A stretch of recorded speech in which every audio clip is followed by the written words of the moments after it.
Chciałoby się rzec, łopanie, dziś prawdziwy klasyk death metalu. Album, który otworzył mi wrota ekstremalnego grania. Album, który swoją okładką, gore oraz klimatem rozwalił wszystko, a potem już nic nie było takie samo. Tym albumem jest Cannibal Corpse The Bleeding.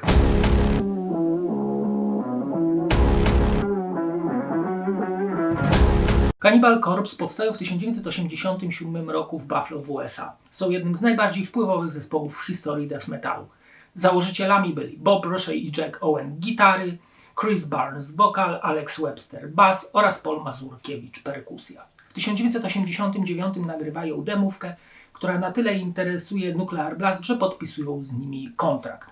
W 1990 nagrywają debiut Eaten Back to Live, w 1991 drugą płytę Butchered Birth, 1992 rok to płyta Tomb of Mutilated, a w 1994 ostatnią płytę na wokalu z Krzyśkiem Barnesem, czyli The Bleeding, o której będzie ten odcinek. The Bleeding sprzedał się w samych Stanach w ilości około 100 000 egzemplarzy, co zważając na zawartość muzyczną jest wynikiem lepszym niż dobrym. To kolejny album, który mimo że krótki, bo zaledwie 37 minut, jest w moim odczuciu albumem wspaniałym, a które to 37 minut jest optymalne do zawartości muzycznej tej płyty. Album jest różnorodny, z ciekawymi riffami i brzmieniem, którego nie powstydziłyby się współczesne kapele death metalowe. Nic w tym dziwnego, ponieważ nad produkcją czuwał sam Scott Barnes, który lubi pokręcić pokrętełkami w ten sposób, aby brzmienie było mocne, gęste i selektywne. Ja osobiście uwielbiam takie gitary, które są ciężkie, a do tego przewodzi im taki bulgoczący bas. W zasadzie album składa się z samych bardzo udanych kompozycji, kawałków, których nie mamy ochoty przewinąć bądź wydają nam się wypełniaczami. W stosunku do wcześniejszych wydawnictw więcej tu melodii oraz technicznych riffów osadzonych w kapitalnym groove'ie.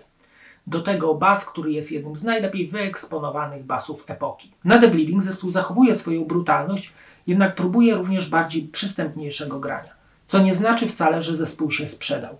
Nadal tu wszystko ocieka krwią i patologiczną psychozą. Krzyś Barnes, znany przecież z głębokiego wokalu, tutaj stara się śpiewać bardziej przystępnie, czasami zakrzyczy, wprowadza taką różnorodność do wokaliz. To fajne. Teksty zaś świetnie korespondują z okładką oraz wkładką. Nadal są to opowieści o torturach, gwałtach, morderstwach. Wszystko jest pięknie przekoloryzowane, ale są one również niepokojące i bardzo opisowe.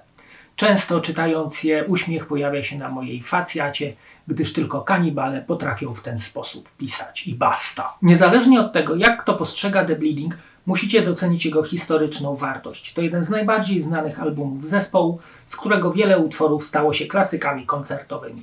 Jeżeli nie znasz muzyki Cannibal Corpse, a wydaje mi się to bardziej niż wątpliwe, zacznij słuchanie od The Bleeding. To pieczęć postawiona na death metalu i nic nie jest w stanie już tego zmienić. To posłuchajmy fragmentów tego mega albumu, otwierający Staring Through the Eyes of the Dead, z wieloma zmianami tempa, tańczącym basem i kapitalnymi riffami, opowiada historię faceta, który jest uwięziony w swoim ciele, wydaje się być martwy, jednak podczas autopsji wszystko czuje, widzi, jednak ruszyć się nie może.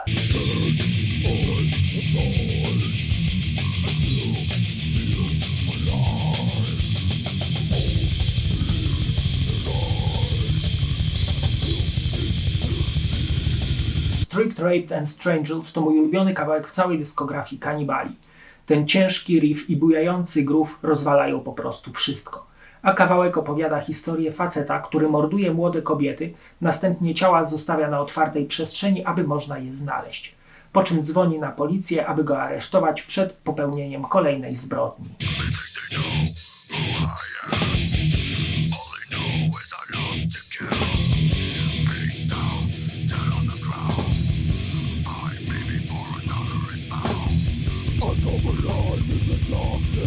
Pulverize to kawałek z motorycznym rytmem, świetnie połamanym w środku i kapitalnym refrenem, który możemy sobie nucić. Kawałek opowiada o seryjnym mordercy, który uwielbia mordować w sposób powolny.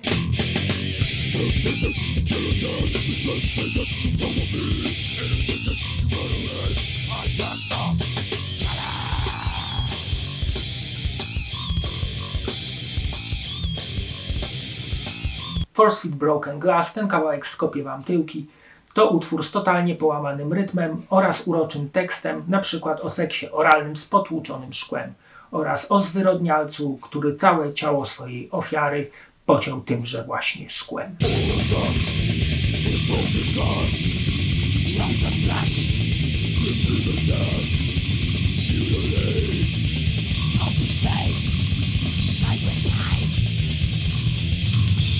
Obczajmy teraz okładkę i wkładkę.